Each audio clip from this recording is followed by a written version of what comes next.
heritage building in the heart of the Parramatta CBD. There's just 2 weeks left to save this Italianate villa here on Willow Street before it's destroyed by the New South Wales government to make way for the new Powerhouse Museum. Despite demolition plans being confirmed, Parramatta locals say they won't give up until the final wrecking ball goes through.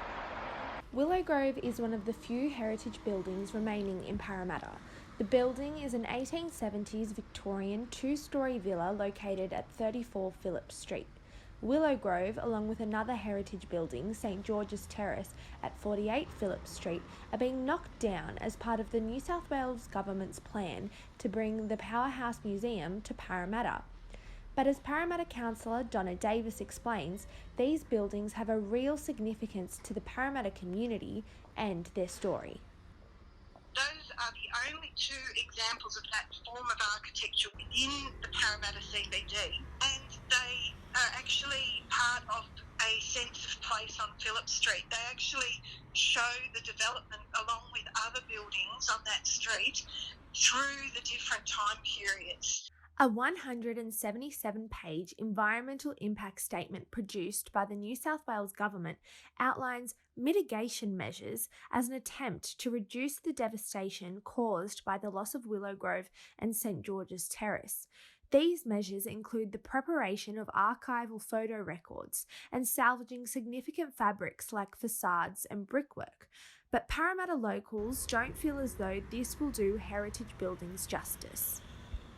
To show people heritage sites and history, photos aren't good enough. Anyone that's experienced a tour of an old site, whether it be Parramatta Jail, the noises and the smells and the cold and the damp of Parramatta Jail as you do a tour just adds to it. You can't get that type of engagement from photographs.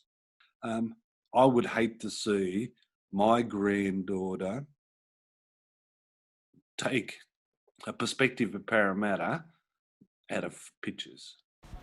The demolition of Parramatta heritage sites is already devastating the Parramatta community.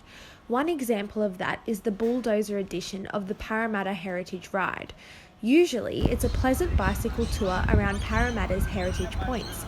But on Sunday, the 28th of June, founder Paul Bauer is holding a special bulldozer edition of the tour to share Parramatta's latest heritage losses. I'm devastated that there's even those situation arises where I can feel a ride of the losses of the buildings we're going to lose in Parramatta that we've lost or we're going to lose in the next couple of years. Paul explains what the demolition of Willow Grove and St George's Terrace will mean for his Parramatta heritage rides. It means fewer places for us to go.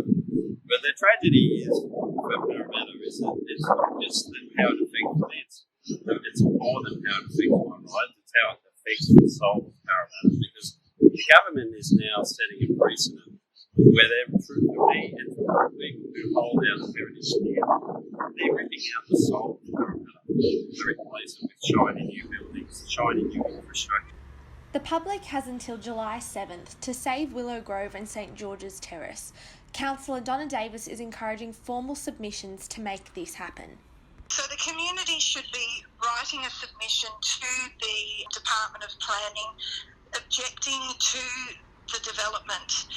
Unless they write an objection, it won't be considered as part of the assessment process. The North Parramatta Residents Action Group isn't giving up either. They're still very active on radio, newsletters and mainstream media in order to get their message out in these last few days. And so it's all about writing, making numbers, stirring up the pot until such time as the government says, well, we really can't afford it anyway. And if we give them an excuse to say, well, the community doesn't really want it anyway, good. Despite whatever happens to Willow Grove and St George's Terrace, it's clear that the Parramatta community and its heritage will remain strong. I won't say we won't win until the final demolition ball is going through the building. I believe that the government is at a crossroads and it needs to actually start listening to the community.